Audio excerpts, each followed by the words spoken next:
Assalamualaikum warahmatullahi wabarakatuh. Alhamdulillah wassalatu wassalamu ala Rasulillah wa ala alihi wa sahbihi wa mawalah wa la hawla wa la quwwata illa billahi wa ba'du. Alhamdulillah, di pagi menjelang siang ini Allah Subhanahu wa taala masih memberikan kesempatan kepada kita hadir di majelis ilmu di Masjid Nidaul Ilmi.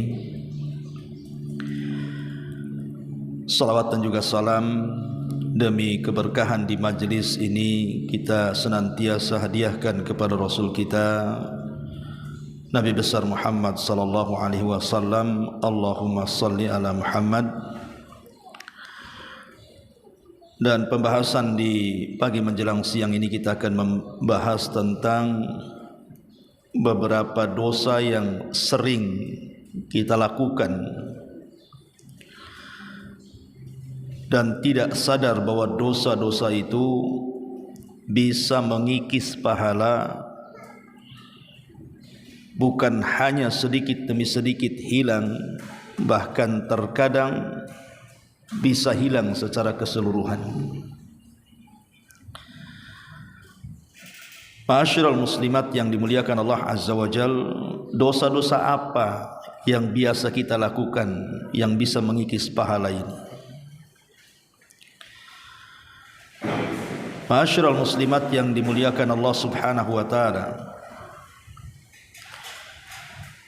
terkadang hilangnya pahala tanpa sadar pada amalan-amalan kita ini ada dua macam.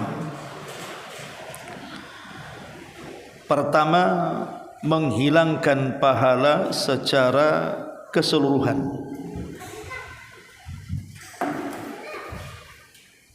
Dan itu ketika seseorang melakukan satu dosa. Dengan satu dosa menghancurkan semua pahala. Contohnya orang yang murtad dari Islam. Kalau orang murtad dari Islam, maka selama hidupnya walaupun dia rajin salat, rajin puasa, rajin sedekah dan amal-amal yang lainnya yang ia kerjakan, tapi sekali dia murtad, habis semua amalannya. Sebagaimana surah Al-Baqarah ayat 217. Wa man yartad minkum an dinihi fayamut wa huwa kafirun fa ulaika habitat a'maluhum fid dunya wal akhirah wa ulaika ashabun nar hum fiha khalidun. Siapa yang murtad di antara kalian dari agamanya kemudian mati dalam kondisi murtad, artinya mati kafir, maka seluruh amalan mereka di dunia dan akhirat itu habis dan dia akan masuk ke dalam neraka dan dikekalkan di dalamnya. Jadi semata-mata orang itu murtad maka habis, lebur semua amalannya. Tetapi jangan salah, kalau seandainya orang itu melakukan banyak dosa, semua dosa dia lakukan, maka kebalikannya, kalau dia mengamalkan satu amal kebaikan berupa taubatan nasuha, taubat yang betul-betul melaksanakan taubatnya, maka semua kebaikan yang hilang itu akan dikembalikan kalau dia tobat. Kalau tidak tobat dan dia tetap murtad, maka habis amalannya. Makanya orang-orang yang keluar dari Islam itu, maka Allah masih menunggu kebaikannya. Apakah dia mau tobat dan dikembalikan semua pahalanya, ataukah dia mati dalam kondisi murtad sehingga lebur amalannya? Ini yang pertama. Yang kedua, ada dosa-dosa itu tidak menghilangkan semuanya, tidak menggugurkan semua pahala kita, boleh jadi mungkin sebagiannya. Seperti apa contohnya? Seperti orang yang menggugurkan pahala sedekah dengan mengungkit-ungkit dan menyakiti orang yang disedekahi. Dan itu difirmankan dalam Al-Baqarah 264. Ya ayyuhalladzina amanu la tubtilu sadaqatikum bil manni wal adha. Wahai orang-orang yang beriman, jangan kalian batalkan sedekah-sedekah kalian karena mengungkit-ungkit dan menyakiti orang yang disedekahi. Kalau ada orang yang bersedekah, kemudian dalam sedekahnya dia mengungkit-ungkit pemberiannya atau menyakiti orang yang diberinya, maka habis pahala sedekah yang ditempeli dengan dua perkara ini. Tapi tentu tidak membatalkan amal yang lainnya. Umpamanya kemarin sedekah, hari ini sedekah. Kemarin sedekahnya ikhlas, hari ini pula sedekahnya diungkit-ungkit, berarti yang membatalkan amalannya yang sedekah hari ini. Yang sedekah kemarin tetap dapat pahala, tidak menggugurkan semua pahala dia. Lah, dosa-dosa yang kita akan jelaskan ini ada yang menggugurkan seluruh pahala, tapi ada juga yang menggugurkan sebagian pahala. Apa saja dosa-dosa yang menggugurkan dan yang tidak menggugurkan secara keseluruhan? Yang pertama, al-isyraku billah, kesyirikan kepada Allah Subhanahu wa taala. Allah Subhanahu wa taala mengatakan dalam surah Az-Zumar ayat 65, walaqad uhiya ilaika wa ilal ladzina min qablika la in asyrakta la yahbatanna amaluka wa la takunanna minal khasirin. Dan sungguh telah diwahyukan kepadamu wahai Muhammad dan kepada orang-orang sebelum, kalau engkau melakukan kesyirikan maka amalmu akan lebur dan engkau termasuk orang-orang yang rugi. Artinya bahwa dosa syirik ini bisa meleburkan amalan. Tetapi lihat kesyirikannya. Kalau syiriknya sampai kepada taraf syirkul akbar, syirik besar, maka gugur semua amalannya. Tapi kalau syiriknya syirik kecil, ya tidak gugur semua amalannya. Amalan yang ditempeli syiriknya saja yang gugur. Maka hindari kesyirikan dalam kehidupan kita ini. Jangan percaya kepada dukun, jangan percaya kepada tangkal-tangkal, jimat-jimat, kelenik-kelenik. Jangan menghambakan dunia, menyembah uang, menyembah pakaian, menyembah tas. Jangan pula tawakal kepada selain Allah, mengharap kepada selain Allah, bernazar kepada selain Allah, menyembelih binatang kepada selain Allah, dan begitu seterusnya. Karena dosa kesyirikan ini bisa melebur semua amal kalau sampai taraf syirkul akbar, syirik besar. Ini yang pertama. Yang kedua, tadi sudah saya contohkan ar-riddah, orang murtad. Orang murtad ini habis semua amalnya. Sebagaimana tadi saya sebutkan Al-Baqarah 217. Kemudian yang ketiga, kufur dengan ayat-ayat Allah. Karena Allah mengatakan dalam Al-Imran ayat 21, innal ladzina yakfuruna bi ayatillah wa yaqtuluna an-nabiyyina bighairi haqq. Sampai di ujung ayat Allah mengatakan ulaikal ladzina habitat a'maluhum fid dunya wal akhirah wa ma lahum min nasirin. Orang-orang yang kufur dengan ayat-ayat Allah, kemudian membunuh para nabi tanpa ada hak. Maka di ujung ayat Allah mengatakan merekalah orang-orang yang lebur, hancur amalan mereka di dunia dan akhirat, dan mereka tidak akan dapat penolong. Jadi kufur dengan ayat-ayat, mengingkari satu ayat dalam Al-Quran itu sama dengan mengingkari satu Quranmu. Jadi mengingkari Quran itu tidak harus semua ayat dalam Quran kita ingkari, tidak. Satu ayat saja kita ingkari, berarti kita ini telah mengingkari satu Quran. Contoh umpamanya, dia mengingkari ayat-ayat waris.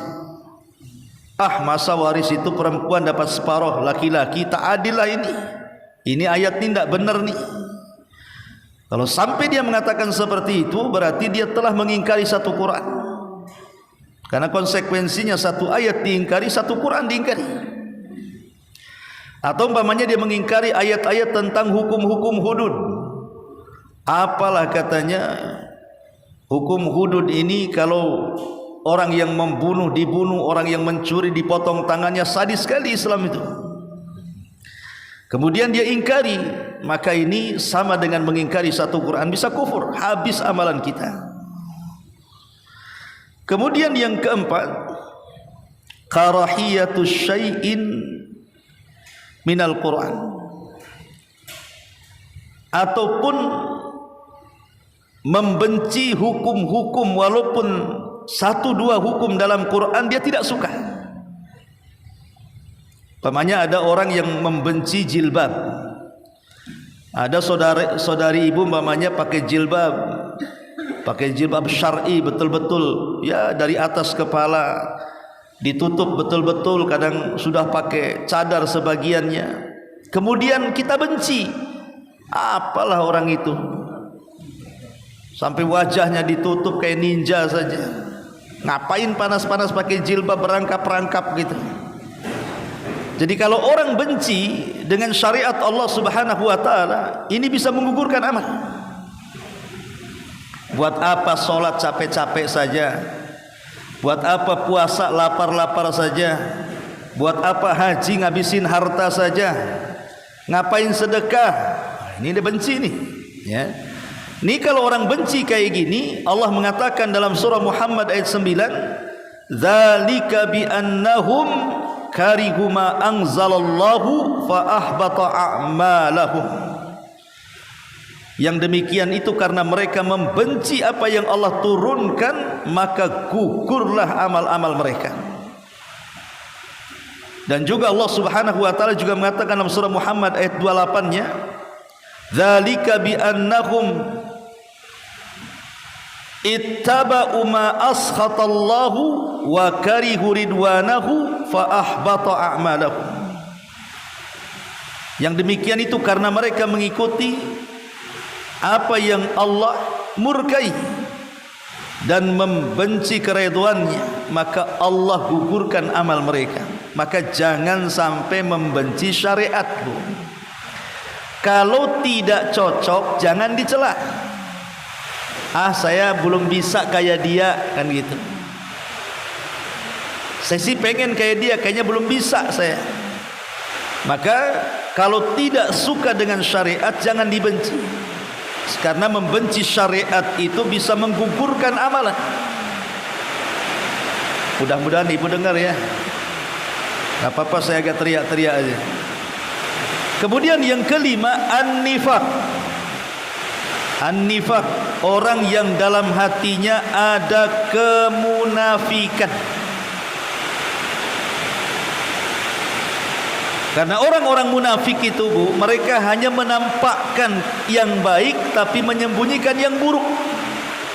Itulah orang munafik itu. Jadi kalau dalam hatinya kemudian dia benci dengan Islam, tapi kalau di depan manusia pura-pura pula dia menghargai Islam, maka sebenarnya dia bukan muslim itu. Dia kafir. Karena Allah tidak pernah memandang fisik orang. Allah itu hanya memandang hati orang. Kemudian yang nomor 6, menyelisihi perintah-perintah Nabi. Menyelisih perintah-perintah Nabi. di mana dalam surah Muhammad ayat 32 Allah mengatakan innal ladzina kafaru wa saddu an sabilillah wa syaqur rasula min ba'di ma tabayyana lahumul huda lan yadhurrullaha syai'a wa sayuhbitu a'malahum. Orang-orang yang mereka kufur, berusaha menghalang-halangi manusia dari jalan Allah, kemudian mereka pun menentang Rasul setelah datang petunjuk kepada mereka, tidak memadaratkan Allah sedikit pun, dan Allah akan menggugurkan amal mereka. Dari ayat ini bahwa orang-orang yang menyelisihi sunnah Rasul, petunjuk Rasul, perintah Rasul, maka bisa membatalkan amalan.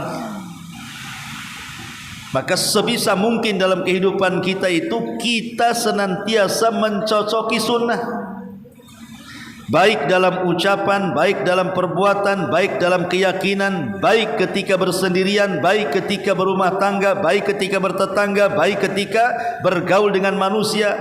Kalau bisa mencocoki sunnah. Kemudian yang nomor 7, su'ul adab, jelek adab dengan Nabi sallallahu alaihi wasallam, seperti mengangkat suara di atas suara Nabi. Mengangkat suara di atas suara Nabi tidak mesti di masa Nabi sallallahu alaihi wasallam hidup. Bahkan para ulama mengatakan ketika Rasul meninggal juga kita tidak boleh mengangkat suara dengan cara apa? Dengan cara istihza, mengolok-olok hadis-hadis Nabi. Ah, ini hadis apa ini? Gak masuk di akal katanya. Mana ada hadis kayak gini? Contoh umpamanya, Nabi mengatakan apabila ada lalat masuk di bejana salah seorang di antara kalian, celupkan, karena di satu sayapnya ada obat dan di satu sayapnya ada penyakit. Jadi satu sayap penawar, satu sayapnya pula racun. Kemudian kita mengatakan mana ada lalat itu obat katanya. Ya lalat itu racun semua, isinya di sampah katanya. Mulai dia kemudian mengolok-olok hadis Nabi, maka ini bisa membatalkan amal ini, karena dia su'ul adab, buruk adabnya, buruk etikanya dengan Nabi sallallahu alaihi wasallam, sebagaimana Allah katakan dalam surah Al-Hujurat ayat 2. Ya ayyuhalladzina amanu la tarfa'u aswatakum fawqa sautin nabi wa la tajharu lahu bil qawli ka jahri ba'dikum li ba'din an tahbata a'malukum wa antum la tash'urun. Wahai orang-orang yang beriman, janganlah kalian mengangkat suara kalian di atas suara Nabi, dan janganlah mengeraskan dengan ucapan seperti mengeraskan sebagian kalian dengan sebagian yang lain, karena dikhawatirkan bisa menggugurkan amalan kalian dan kalian tidak menyadari. Ini yang nomor 7. Lah ini perkara-perkara ini bahaya. 7 perkara pertama ini Bu, ini bahaya, karena menggugurkan semua kebaikan kita, menggugurkan semua amal soleh kita, termasuk juga meninggalkan rukun dari rukun-rukun Islam. Tidak sholat, tidak puasa, padahal diwajibkan. Terutama sholat lah ya. Kalau sampai orang meninggalkan sholat, bagi ulama yang mengatakan 1 kali dikatakan kafir, habis amalan kita. Kan ada perselisihan ulama Bu tentang orang yang meninggalkan sholat. Ada yang mengatakan orang yang meninggalkan sholat itu walaupun 1 kali bisa keluar dari Islam Bu. Tapi ada juga yang mengatakan tidak, kalau 1 kali dia tidak keluar dari Islam tapi fasik saja. Lihat keyakinannya, apakah dia meyakini wajibnya sholat atau tidak. Kalau meyakini wajibnya sholat, kafir walaupun dia sholat.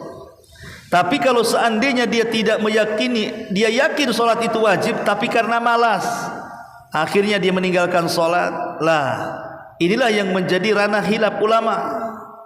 Dia meyakini wajibnya sholat, tapi meninggalkan sholat. Ada yang mengatakan kafir, keluar dari Islam.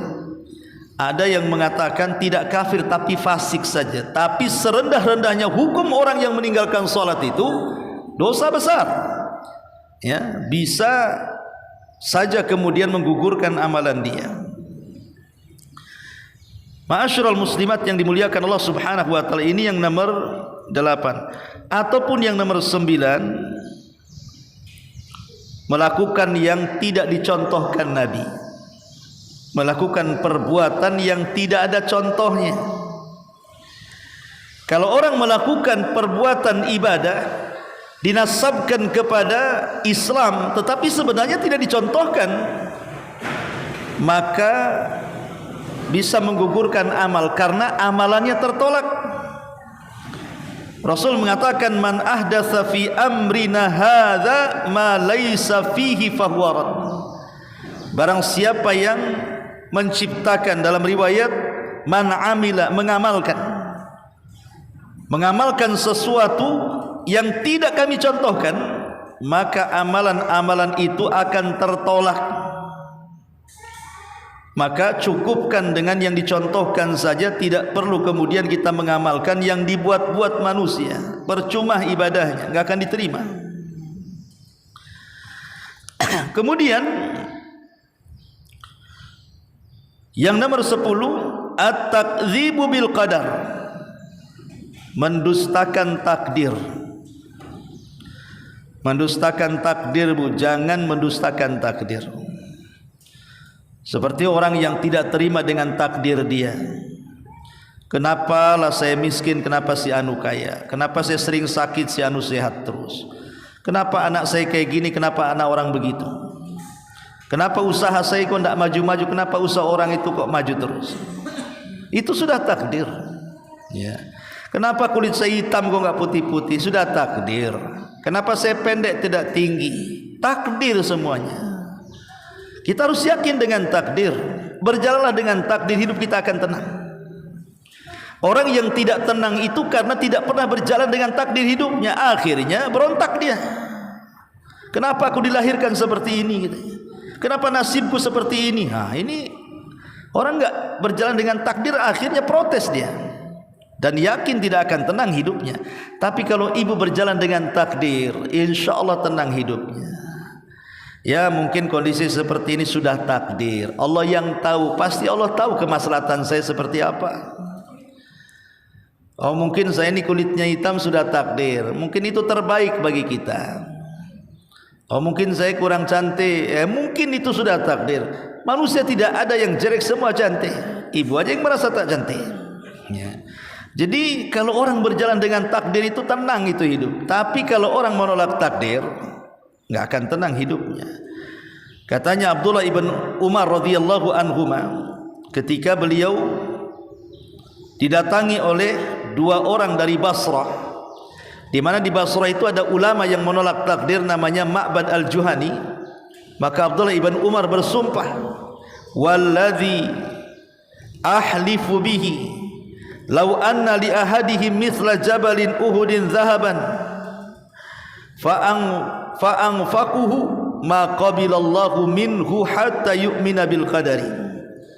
Dan demi aku bersumpah dengan Allah, seandainya seseorang punya gunung emas kemudian diinfakkan, maka Allah tidak akan menerima infaknya sampai dia beriman dengan takdir. Jadi tidak akan diterima infaknya kalau masih menolak takdir itu. Ini yang ke-10. Kemudian juga yang ke-11,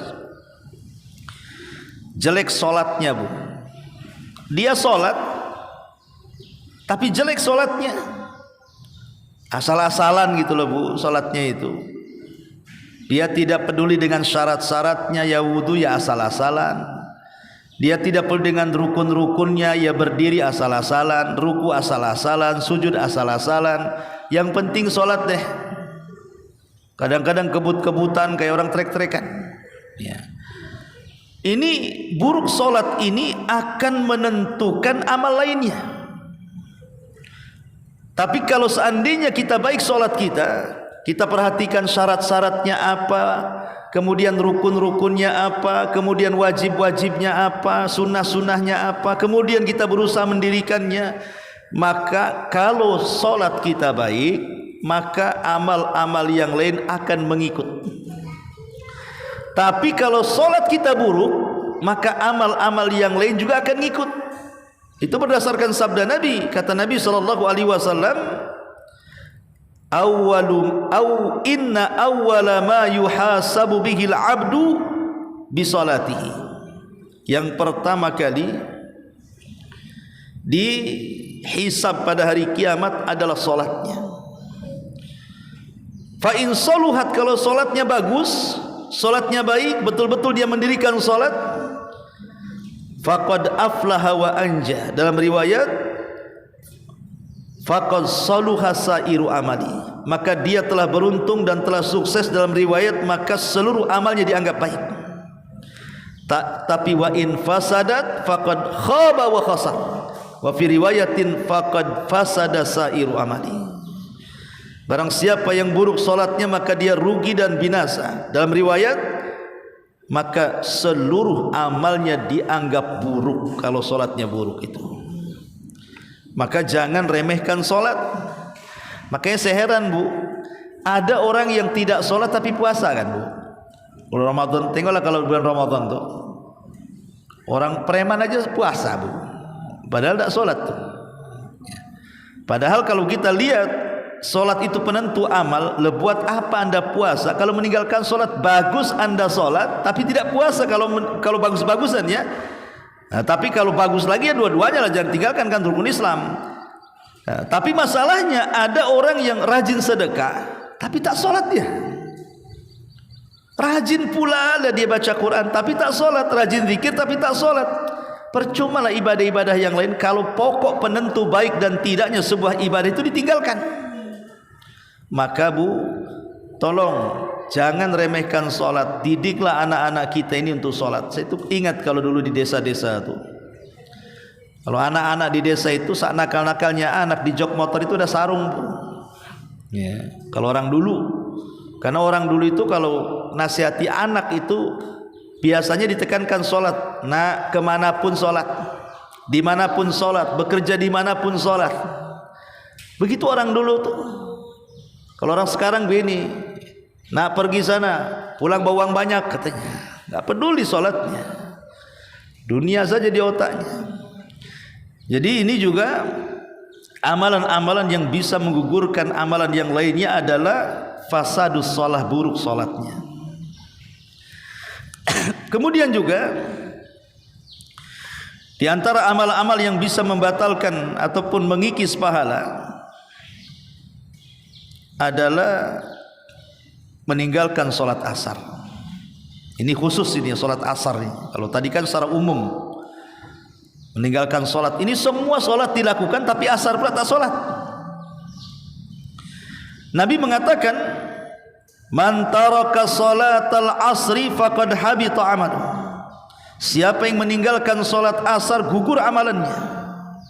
Karena solat asar itu dalam Quran disebut solatul wusta namanya, solat pertengahan. Hafidhu ala salawati was salatil wusta. Jaga oleh kalian 5 waktu solat, terutama wusta, maksudnya solat asar.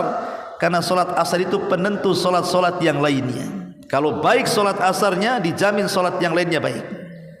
Tapi kalau buruk solat asarnya, maka solat-solat yang lainnya juga akan mengikut. Kemudian juga yang membatalkan atau mengikis amalan itu adalah ityanul arrafin. Ibu datang ke dukun, datang ke paranormal, datang ke bomo-bomo, datang ke tukang santet, tukang tenun, tukang ramal dan begitu seterusnya, ahli nujum, ya. Maka Rasul mengatakan, man ata arrafan fasa'alahu an syai'in lam tuqbalahu salatu arba'ina lailatan. Siapa yang datang ke dukun kemudian bertanya tentang sesuatu, ini belum membenarkan, Bu, tanya aja. Itu solatnya 40 hari yang sudah ibu lakukan ditolak. Ditolak. Lihat, ibu sudah capek kan, lelah 40 hari solat, zuhur, asar, maghrib, isya, subuh, rawatibnya, duhanya, tahajudnya. Tiba-tiba setelah 40 hari ibu datang ke dukun, maka 40 solat yang ibu lakukan gugur, nggak diterima. Hanya bertanya, Bu. Dan sekarang ini datang ke dukun tidak perlu datang ke rumahnya, karena sekarang sudah online dukunnya, Bu. Maka ibu juga online, akhirnya minta nomornya, kemudian tanya-tanya lewat WA, lewat SMS, gugur amalannya. Nggak boleh. Apalagi kalau sudah jawaban dari dukun ibu yakini, bukan lagi 40 hari gugur, Bu. Semua gugur jadinya, karena ibu sudah dianggap keluar dari Islam.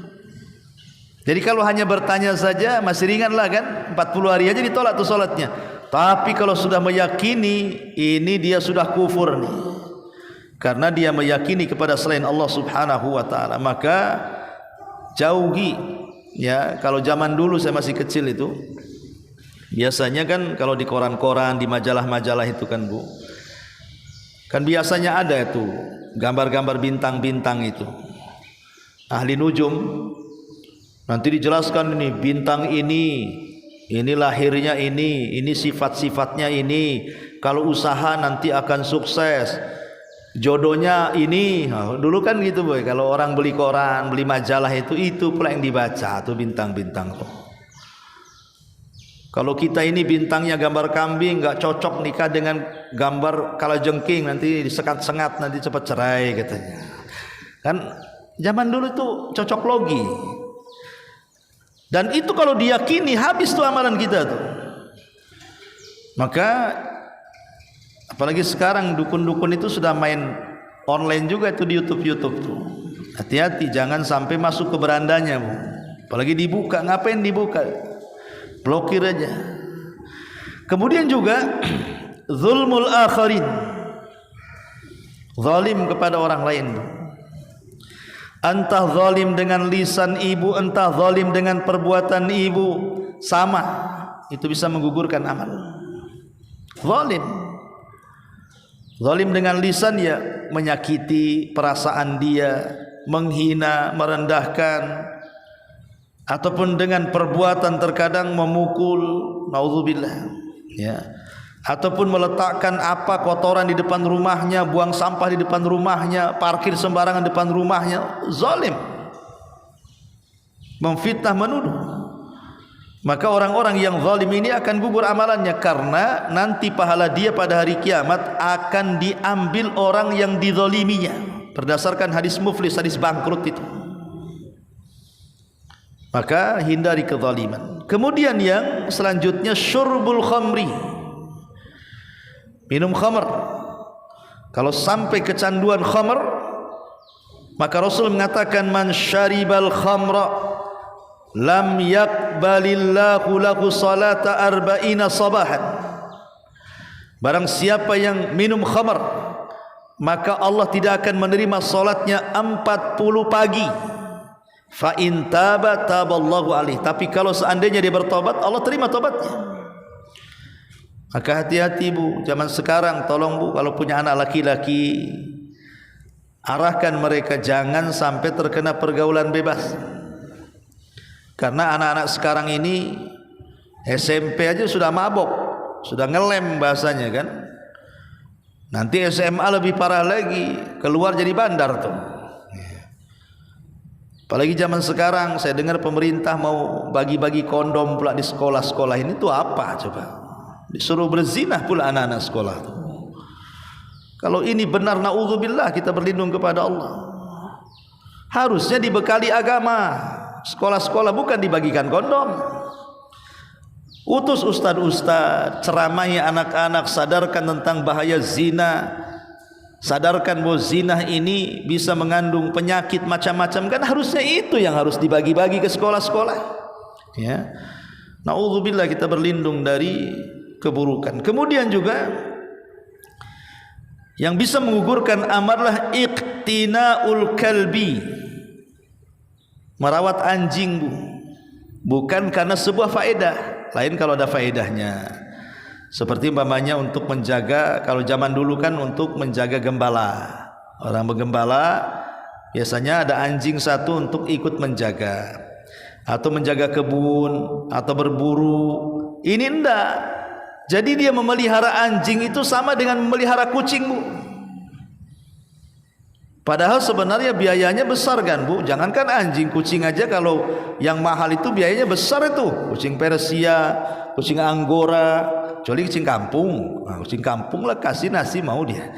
Kalau kucing-kucing itu mungkin ya nafkah suami ke ibu itu masih besar nafkah dia ke kucingnya tuh. Itu yang mulutnya kecil. Cemana pula yang mulutnya besar kayak anjing kan? Oh enggak Ustaz, ada juga anjing kecil-kecil itu kayak kucing katanya. Mau besar mau kecil, kalau yang dirawat anjing itu kata Rasul setiap 1 hari maka amalannya dikurangi 1 qirat, Bu. Tahu 1 qirat? 1 qirat itu 1 gunung Uhud. Ibu yang pernah umroh tahulah itu besarnya gunung Uhud tuh. Setiap hari loh amalan kita 1 gunung Uhud hilang, 1 gunung Uhud hilang. Padahal belum tentu 1 hari kita ini dapat amalan sebesar gunung Uhud tuh. Tapi hilangnya sudah pasti orang yang melihara anjing itu. Maka jangan pelihara anjing kecuali tadi untuk kebun, untuk berburu, untuk penggembala itu memang diizinkan ya. Tapi kalau untuk rawat-rawatan, hobi-hobian, untuk pentas-pentasan tidak perlu. Selain ngabisin biaya, ngabisin pahala juga tuh. Maka hindari, jangan merawat anjing. Merawat kucing saja, Bu, kalau mubadzir, banyak mengeluarkan biaya, sebaiknya jangan. Apalagi sampai kemudian ngotori rumah. Kotoran kucing itu najis, Bu. Kencing kucing najis. Kalau mereka kucing itu ya di teras, jangan sampai dimasukkan ke rumah ya. Kemudian juga di antara hal-hal yang mengikis pahala adalah intihaku hurumatillah fil khalawat, bermaksiat yang tidak terang-terangan, sembunyi-sembunyi, pintu ditutup dalam kamar, kemudian bermaksiat kepada Allah Azza wa Jalla. Ini bisa menggugurkan amal. Apalagi sekarang memungkinkan kan, Bu. Jangankan lagi bersendirian, di tengah keramaian saja dia bisa bermaksiat bersendirian. Dengan apa, Bu? Dengan handphone. Kalau sekarang masing-masing punya handphone, nggak ada manusia yang nggak pegang handphone di zaman sekarang, Bu. Bahkan satu orang itu bisa 2, bisa 3 handphone malah.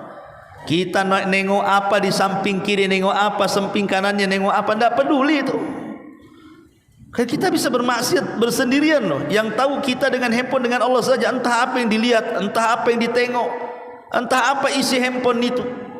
Bermanfaatkah tidak bermanfaat? Mengandung dosa kok tidak mengandung pahala, kita tidak tahu. Tapi kebanyakan handphone itu 90% lebih itu membahayakan, terutama untuk anak-anak. Makanya saya sarankan, Bu, jangan kasih handphone anak-anak itu. Jangan dibelikan. Ini anak SMP sudah dibelikan handphone. Akhirnya apa, Bu? Berselancarlah dia di internet situ. Masuk ke TikTok, masuk ke Facebook, masuk ke Instagram, masuk ke perkawanan macam-macam. Lama-lama hilang pula anak kita. Nah, jadi ini bahaya ya. Ini juga di antara amalan yang bisa mengikis pahala, karena ada hadis Nabi mengatakan, nanti pada hari kiamat, ya'tuna yaumal qiyamati bihasanati amsali jibal. Ada orang yang datang menghadap Allah itu dengan pahala sebesar gunung yang sangat besar. Fayaj'aluhallahu haba'an mansura. Tiba-tiba amal itu dihilangkan oleh Allah. Datang membawa amalan sebesar gunung, ketika berhadapan dengan Allah hilang amalannya. Kemudian Rasul ditanya, Rasul, kenapa? Apa salah dia? Maka Rasul SAW mengatakan, mereka adalah sebuah kaum idza khalau bimaharimillahi intahaquha, kata Rasul. Karena mereka ketika bersendirian tidak ada yang tahu, dia merobek keharaman-keharaman Allah Subhanahu wa taala. Dan setiap hari kita seperti itu. Contoh umpamanya ibu sedang termenung, tiba-tiba dalam hati pengen jahat sama orang. Nggak ada yang tahu kecuali Allah, dengan ibu dengan Allah saja kan. Jadi jangan sampai kita ini melabrak larangan-larangan Allah di saat bersendirian kita. Kemudian juga yang selanjutnya al-ghibah. Ghibah, Bu, hati-hati. Ghibah itu penyakit ibu-ibu. Nabi SAW sampai mengatakan dalam hadis Muflis yang panjang sekali itu, tahukah kamu siapa orang yang bangkrut? Sahabat mengatakan, ya, orang bangkrut orang yang gulung tikar, wahai Rasul, tidak punya dirham, tidak punya dinar. Bukan itu kata Rasul. Orang bangkrut itu satu sisi dia membawa pahala solat, pahala puasa, pahala zakat, tetapi sisi lain dia mencela, menggibah, menuduh, menumpahkan darah, memukul, mengambil hak orang lain. Nanti pada hari kiamat, maka pahala kita yang gibah akan diberikan kepada yang digibahi. Hati-hati, Bu. Jadi kalau Ustadz, bagaimana kalau saya ini korban ke pelaku, kebanyakan pelaku biasanya. Okelah jadi korban gibah, ibu harus senang, Bu. Kalau ibu digibahi senang, karena ibu tidak harus banyak melaksanakan sholat sunnah, tidak harus banyak melaksanakan sholat puasa sunnah, sedekah sunnah, tapi ibu terus ditransfer pahala sama orang yang gibah itu. Jadi nggak perlu sedih orang digibahi itu. Ustaz, gimana ya tetangga saya kok begini? Gak usah, malah bersyukur ibu punya tetangga ahli gibah tuh. Apalagi satu komplek gibahi ibu, wah makin banyak pahala ibu tuh, ya. Makanya kenapa kemudian Hasan Al-Basri sampai mengatakan, wallahi lal ghibatu asra fi dinil mu'min minal akalati fi jasadihi. Ingat, ghibah itu lebih cepat menghancurkan agama seorang mukmin dibandingkan makan seseorang yang dimasukkan ke dalam jasadnya. Penyakit ghibah ini lebih mudah menghancurkan dibandingkan penyakit dalam badan. Dari sini seorang laki-laki pernah berkata kepada Fudail ibn Iyad, ya Imam, inna fulanan yaghtabani. Imam, si anu itu suka gibah sama aku loh. Faqala, maka Fudail mengatakan, qad jalaba lakal khairi jalban. Hakikatnya engkau sudah mengambil pahala dia, tenang saja katanya. Lihat. Jadi hakikat orang yang digibahi itu dia sedang ngambil sikit-sikit pahala orang yang sedang bergibah itu. Biarkan pahala dia habis dan ibu ambil pahalanya. Masalahnya ibu sudah ambil pahala orang yang menggibahi ibu, ibu pula gibahin orang, diambil lagi lah pahalanya sama orang. Nah, ini kan jadi masalah, Bu, ya kan? Maka kalau memang ada tukang jahit khusus untuk menjahit mulut itu, Bu, datanglah ke tukang jahit itu. Jangan sleting aja yang dijahit. Kalau bisa mulut juga yang dijahit itu. Karena biasanya ghibah ini penyakit yang dianggap biasa, tapi ini dosa besar sebenarnya. Tahu nggak apa itu si Umi Anu tuh lah, mulai itu, ya. Kenapa tak tahu sama lakinya kok begini-begini? Ini bukan urusan ibu dia dengan laki orang itu. Kadang-kadang kita ini latah gitu ya.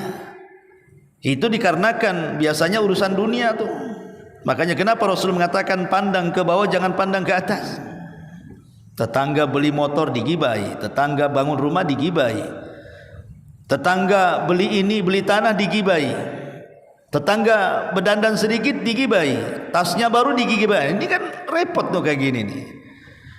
Urus diri sendiri, jangan urus orang lain. Kemudian juga yang bisa membatalkan atau mengikis pahala adalah hasad. Hati-hati hasad. Ya. Hasad ini kata Rasul, iyyakum wal hasad.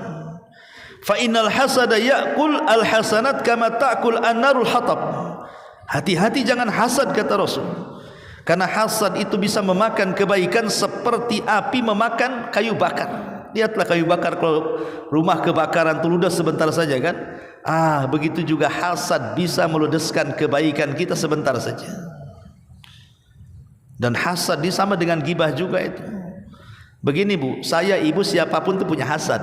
Tidak ada manusia yang tidak punya hasad. Tapi orang baik dia sembunyikan hasadnya, orang jahat dia tampakkan. Ya. Semua orang punya hasad. Mau ustadz, mau siapa aja punya hasad. Tidak ada orang yang tidak punya hasad itu. Tapi saya katakan, orang baik pasti dia sembunyikan hasadnya. Tapi orang jahat dia tampakkan. Yang berbahaya itu kalau menampakkan hasadnya. Makanya kita berlindung dari hasad seperti berlindung kepada syaitan. Min syarri hasidin idza hasad. Kita disuruh qul a'udzu birabbil falaq. Kita disuruh untuk berlindung kepada Rabb pemilik falak tuh. Salah satunya adalah berlindung dari hasad kalau dia menampakkan hasadnya. Hasad itu tidak akan bahaya kalau kita tidak keluarkan. Tetapi hasad itu akan bahaya kalau kita keluarkan dan kita tampakkan. Mulai kemudian kita melihat nikmat tetangga kita. Kok bisa lah dia bangun rumah, uang dari mana? Jangan-jangan ya. Kok bisa dia beli tanah? Suaminya lo tukang bangunan, saya tahu berapa gajinya sehari itu. Kemudian berangan-angan, ya mudah-mudahan lahannya sengketa aja lah gitu. Didoakan biar lahan dia bersengketa. Didoakan mudah-mudahan itu kan atapnya baru dipasang, mudah-mudahan hujan deras nanti terbang atapnya itu kan. Ibu doakan buruk pula sama tetangga. Ya. Ketika dengar mobilnya tabrakan, alhamdulillah katanya. Itu yang saya mau katanya. Karena orang hasad itu dia senang ketika orang susah. Itu ciri hasad yang paling tampak, Bu. Kalau ibu ada perasaan senang ketika kenikmatan orang lain hilang. Senang kayaknya. Rumahnya roboh itu kayak plong gitu kan. Orangnya kecelakaan, plong. Karena orang hasad itu begini, Bu. Ada hasad itu yang paling buruk ya. Ini tingkatan hasad ya. Ketika seseorang itu berangan-angan nikmat orang lain hilang. Pokoknya pengen hancur saja tetangga tuh. Jangan sampai dia seperti dia atau melebihi dia. Pokoknya minta, berdoa, mudah-mudahan usahanya bangkrut, mudah-mudahan roboh rumahnya, mudah-mudahan kecelakaan, mudah-mudahan. Nah itu, ini hasad paling tinggi nih. Ada lagi hasad di bawahnya, Bu. Dia menginginkan nikmat orang lain berpindah sama dia. Ini hasadnya orang pasar nih. Akhirnya ke dukun, ditaruh jimat supaya pelanggannya pindah. Nah, ini hasad juga. Kemudian dibuat berita-berita hoax supaya teman-temannya tidak dekat dengan dia, akhirnya gabung dengan ibu. Nah, kayak gitu tuh. Nah, ini tingkatan yang nomor 2. Tingkatan lagi yang nomor 3 hasad itu, Bu. Dia tidak hendak menginginkan nikmat orang lain hilang, tapi jangan sampai di atasnya saja. Maunya selevel. Kalau sudah di atas dia, mulai dia hasad tuh. Kalau di bawahnya nggak apa-apa, kalau selevel jangan. Nah, ini hasad juga. Dan hasad ini penyakit iblis. Jadi kalau ibu punya hasad itu hakikatnya ada iblis dalam hati ibu. Karena hasad ini penyakit pertama di langit dan di bumi itu. Pertama hasad di iblis kepada Adam di langit, dan hasadnya Qabil kepada Habil di bumi. Makanya hasad ini bisa menghilangkan pahala. Termasuk juga yang menghilangkan pahala adalah qati'atur rahim, memutus silaturahim. Ataupun yang selanjutnya adalah at-ta'ali 'ala Allah, merasa kita lebih baik dan orang tidak. Hati-hati, Bu. Kalau sudah ada perasaan seolah-olah kita ini karena sudah ngaji, memandang orang yang ngaji itu rendah. Seolah-olah kita ini ahli ibadah, orang tidak. Kita ahli ngaji, orang tidak. Tidak, semua manusia sama. Jangan merasa lebih tinggi, karena di zaman Bani Israel, dalam hadis yang sahih dikeluarkan Imam Muslim itu, ada orang bersaudara, yang satu ahli ibadah, yang satu ahli maksiat. Itu berkawan tuh. Yang ahli ibadah ini baik, hari-hari ngasih nasihat sama kawan yang ahli maksiat, berhentilah kau maksiat. Tapi tak kunjung juga berhenti, sampai pada waktunya dia bermaksiat yang menurut orang yang ahli ibadah itu tidak bisa ditolerir. Kemudian dia bersumpah, kau kalau tidak tobat, katanya, Allah tidak akan mengampuni dosamu dan kau tidak akan masuk surga selamanya. Allah dengar dari langit. Yang punya surga Allah, yang punya ampunan Allah, kenapa pula dia ngancam-ngancam orang? karena merasa sok dia lebih hebat ibadahnya dibandingkan kawan yang ahli maksiat kan. Maka setelah keduanya meninggal, justru yang ahli ibadah dimasukkan neraka, yang ahli maksiat pula dimasukkan sorga. Karena sebelum ahli maksiat ini meninggal, dia bertobat. Jadi ahli maksiat itu maksiat apapun ada kesempatan bertobat, karena amal itu ditentukan akhirnya, bukan ditentukan awalnya. Kalau ini yang diterapkan pada hati kita, pasti kita akan muliakan orang. Jangan cela orangnya, cela maksiatnya. Di zaman Rasul ada orang mabuk, Bu. Ketangkap, akhirnya didera 40 kali. Ketangkap lagi, didera 40 kali. Ketangkap lagi sampai 3 kali. Emosi para sahabat, dimakinya orang itu. Padahal orang ini baik dengan Nabi. Ketika orang-orang memaki orang ini, Rasul membela, jangan kalian maki dia, karena dia itu mencintai Allah dan Rasulnya. Artinya jangan dimaki orangnya, maki perbuatannya.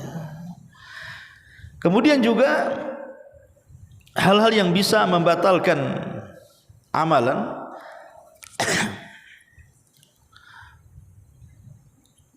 orang yang melindungi orang jahat. Hati-hati para pengacara nih. Ya. Kalau pengacara jujur, memang dia membela hak-hak orang-orang susah, orang-orang yang terzalimi untuk diberikan hak hukum.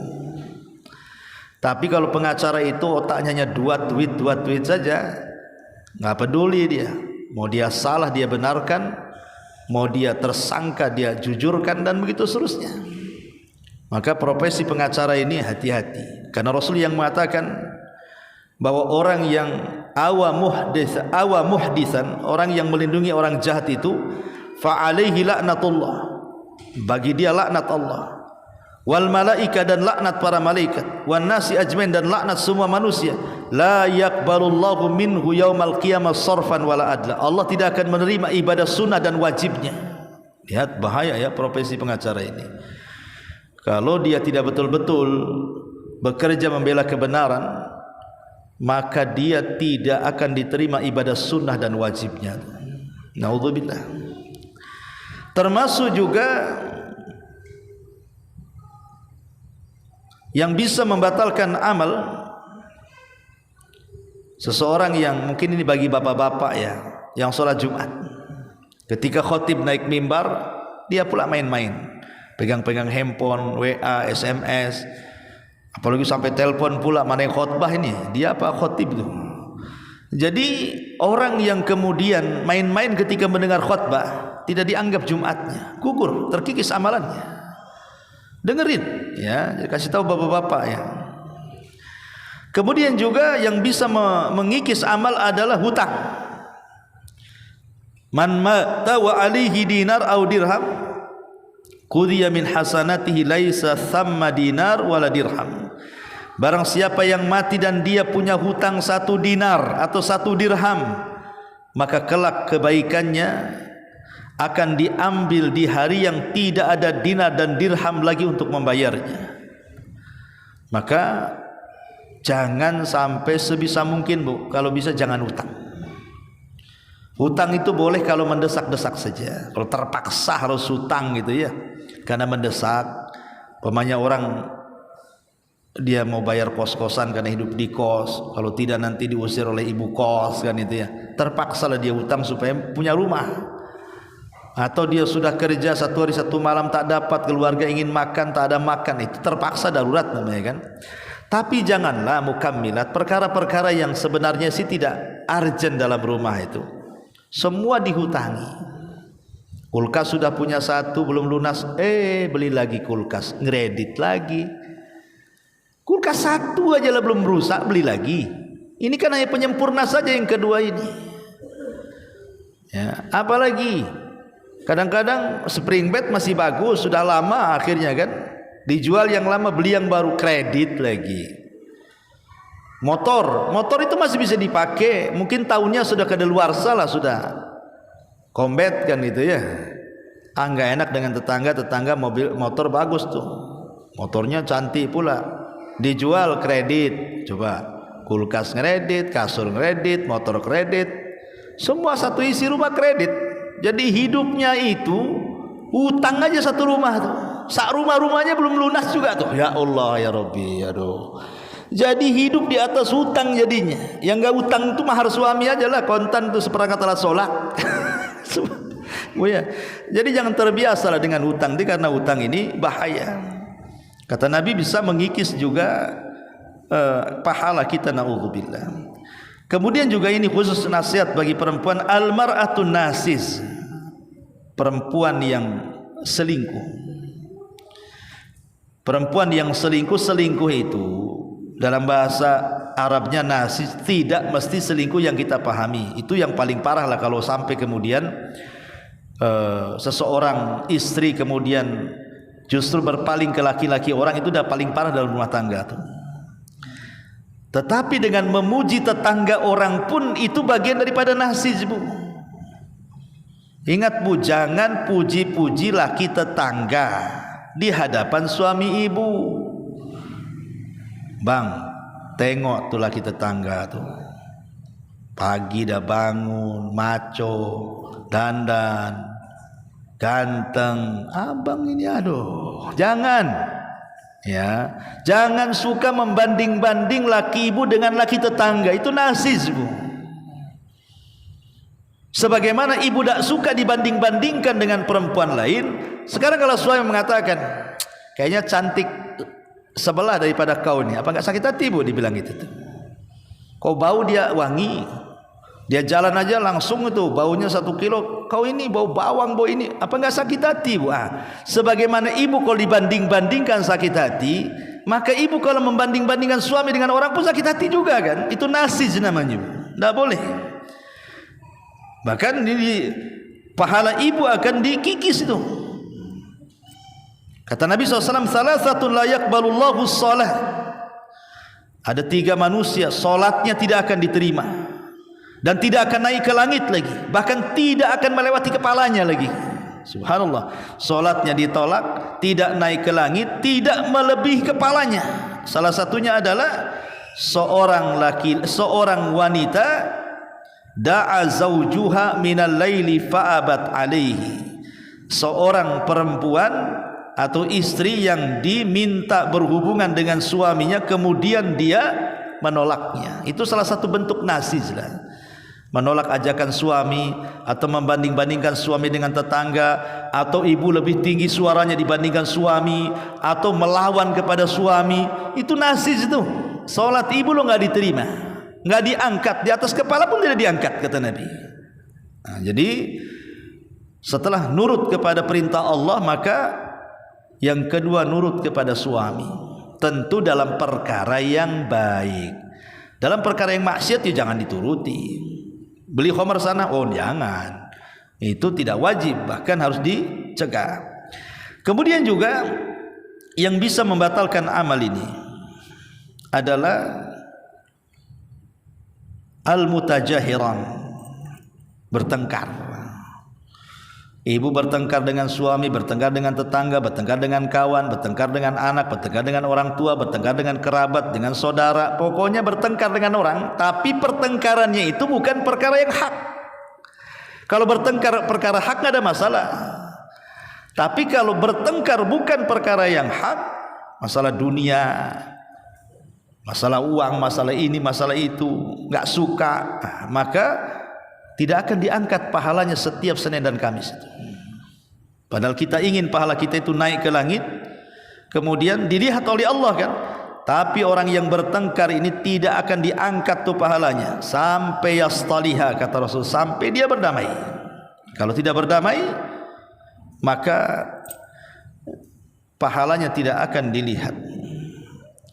Ma'asyiral muslimat yang dimuliakan Allah Subhanahu wa ta'ala, dan banyak lagi. Ini diantara dosa-dosa yang bisa mengikis pahala secara keseluruhan atau mengikis pahala secara sebagian. Taib, wallahu alam. Sebelum saya tutup, silakan kalau ada yang mau bertanya, kita buka tanya jawab.